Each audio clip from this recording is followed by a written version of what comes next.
Welcome to AI and Machine Learning Deep Dives. Today we're diving into support vector machines, or SVMs. They're a real powerhouse in machine learning, super versatile for classification regression. But like any really sophisticated tool, SVMs have their quirks, their challenges. If you don't know them, well, they can trip you up. So our mission today is to dig into the key drawbacks of SVMs so you can really understand their limits and navigate them effectively, whether you're just starting out or you're already pretty deep in the field. That's right. And let me jump in with what I see as maybe the first big hidden trap. SVMs, they're like this high performance engine, Yeah. incredibly powerful, but only if you tune every little part just right. Get it slightly wrong, and well, you're not going anywhere fast. Yeah, I know exactly what you mean. We're talking about those parameters like C, right? The one that sort of balances getting things wrong versus having a clean margin. Exactly. And gamma, too, for the RBF kernels. All right, gamma. So for listeners, C is kind of like, how strict are you being? Too strict, high C, you might overfit, hugging the training data too closely. Mhm. Too loose, small C, and it might underfit. Too generalized. Precisely. And gamma, that's like the reach, isn't it? How far does the influence of a single training example stretch? Get that focus wrong. Yeah. A tiny tweak in those values can just completely throw off your performance. Okay, so it sounds like that brings us to takeaway number one. SVMs are highly sensitive to hyperparameter choices, making them difficult to tune. Exactly. And, the traditional ways to tune, like grid search, they look at all the combinations. Exhaustive. Totally exhaustive and incredibly time-consuming, especially if you have a lot of options to check.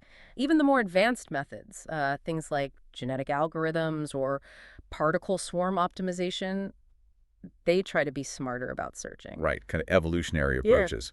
Yeah, exactly. But even they can struggle, especially if your data is really complex or, noisy. Yeah. You put in all this effort tuning, and sometimes the gains are just minimal, Yeah. especially with large, messy data sets.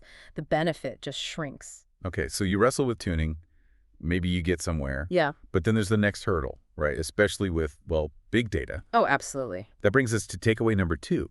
SVMs can be computationally expensive and may not scale well with large data sets. So you mentioned quadratically. For someone listening, maybe thinking about using SVMs on a really big project, Yeah. what does quadratic scaling feel like? Are we talking like hours turning into days? Yeah, that's a good way to put it. The training time for classic SVMs, it scales roughly with the square of the number of data points. Right, So right. if you double your data, the training time doesn't just double, it could quadruple. Yeah. Or more. So yeah, an hour could become 4 hours, then 16. It gets impractical really fast for, very large data sets. They become much less efficient, much slower compared to something like, say, deep neural networks, which seem to handle massive scale, billions of parameters, a bit more gracefully these days. Right. So, okay, it's potentially slow for big data, hard to tune. And then it sounds like even when you get an answer, understanding why you got that answer is another challenge. Got it. Which leads us neatly into the next point. That brings us to takeaway number three. Interpreting SVM models and understanding why they make certain decisions can be a significant challenge. And that's not just, an academic thing. If you can't explain a model's decision, think about trying to tell someone why their loan was rejected. Exactly. Or justifying a medical diagnosis flagged by an AI if the model is a black box. Yeah, that's a problem. So SVMs struggle there. They really can. Unlike, say, decision trees, where you can follow the path, tracing which features were most important for an SVM-specific decision is, well, it's not straightforward. You might try looking at the SVM weights, but they can be misleading. Sometimes they assign low importance to features that are actually quite significant. Yeah. Right. And getting proper statistical measures like p-values to really pin down feature importance. That's complex with SVMs, often too conservative. It makes it hard to get clear, actionable insights. And this whole issue gets worse with high-dimensional data. Lots of features just makes it harder to untangle. Fascinating. Okay, so interpretability is tough. And for our last point today, let's maybe look towards the future a bit. Quantum computing. Ah, yes, quantum SVMs. That brings us to takeaway number four. Hmm.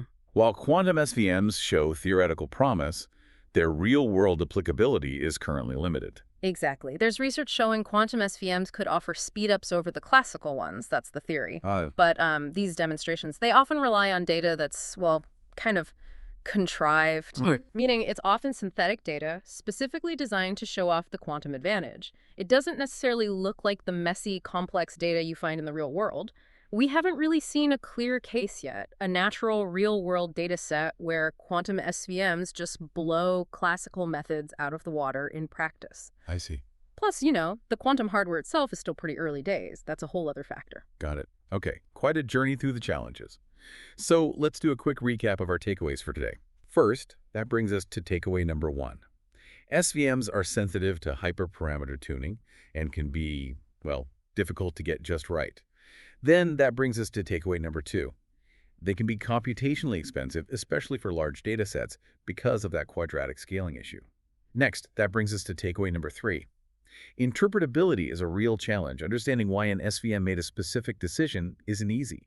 And finally, that brings us to takeaway number 4. Quantum SVMs, while exciting theoretically, haven't yet shown clear practical real-world advantages due to data and hardware limitations. hmm And, understanding these drawbacks, it doesn't mean SVMs aren't powerful. They absolutely are in the right context. It just helps us appreciate where they shine and maybe where other tools might be a better fit. It's all about choosing the right approach for the specific problem you're trying to solve. So for you listening, hopefully this gives you a sharper perspective for your own machine learning work.